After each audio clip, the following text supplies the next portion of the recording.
एक दफा का जिक्र है, गर्मी का मौसम था और टिड्डों का एक झुंड रहता था। हल्की गर्मी, ताज़ा हवा और सब्ज घास में टिड्डे बहुत खुश रहा करते थे।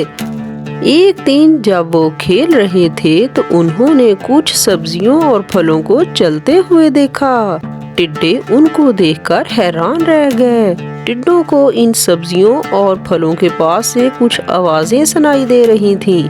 थोड़ा पास जाकर उन्होंने देखा कि वो असल में कुछ चोंटियां थीं जो अपने सरों पर कुछ सब्जियों और फलों को उठाकर ले जा रही थीं। सारा खाना इकट्ठा करके चोंटियां अपने घरों में इकट्ठा कर रही थीं। तुम सब ये खाना ले जाकर अपनी बिल में क्यों डाल रही हो? टिड्डों ने पूछा। चोंटी बोली, सर्दी का मौसम आने वाला है तो उसी की तैयारी कर रहे हैं। जो गर्मियों में मिलता है वो सर्दी में कहाँ होता है।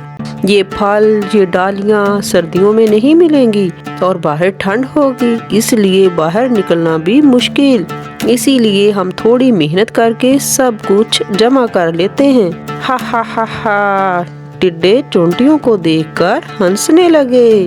तुम चोंटियों को तो ऐसे ही सरदर्दी उठानी पड़ती है। देखो कितनी छोटी और कमजोर हो।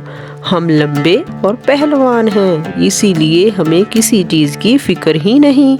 सारे टिड्डे बस चोंटियों पर हंसते रहते। हर रोज चोंटियां अपना काम करती जा रही थीं और अपना खाना जमा कर रही थीं और टिड्डे बस उनका मजाक उड़ाने में लगे हुए थे। इसी तरह दिन बीतते गए और सर्दी का मौसम शुरू होने वाला था। सब टिड्डे रोज की तरह खाना खाते और आराम करते।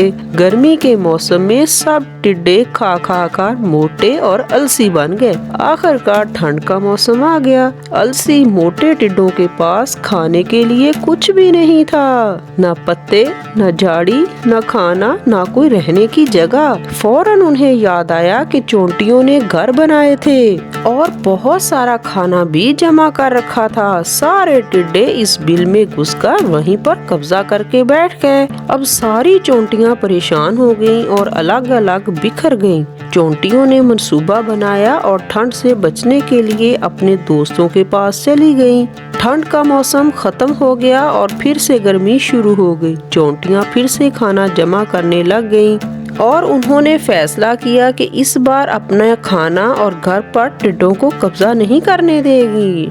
टिड्डों को सबक सिखाने के लिए उनके पास एक तरकीब थी।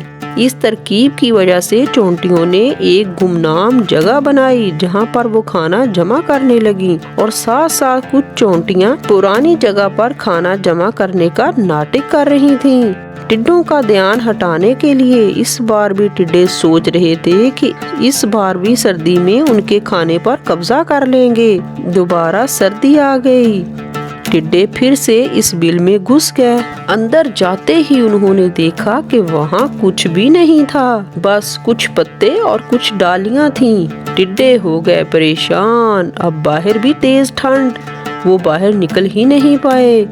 ठंड का मौसम अब उनको इस बिल में ही गुजारना पड़ा। बस इन चंद पत्तों को खाकर जिंदा रहना पड़ा। टिड्डों को एहसास हुआ कि उनको उनकी एलसी की सजा मिल रही थी। जब वो गर्मी में बाहर निकले तो दुबले पतले और कमजोर पड़ गए थे।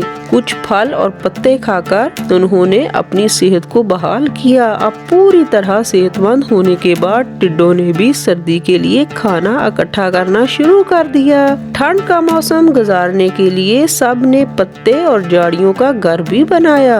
अलसी टिड्डे जो के कभी लापरवाह थे अब चोंटियों की तरह मेहनती बन गए। इस कहानी से हम ये सीखते हैं कि हर काम सच्चाई और ईमानदारी से करना चाहिए। तो बच्चों, कैसी लगी आपको आज की कहानी? हमारे चैनल को सब्सक्राइब करके बेल आइकन को जरूर प्रेस कर लीजिए। शुक्रिया।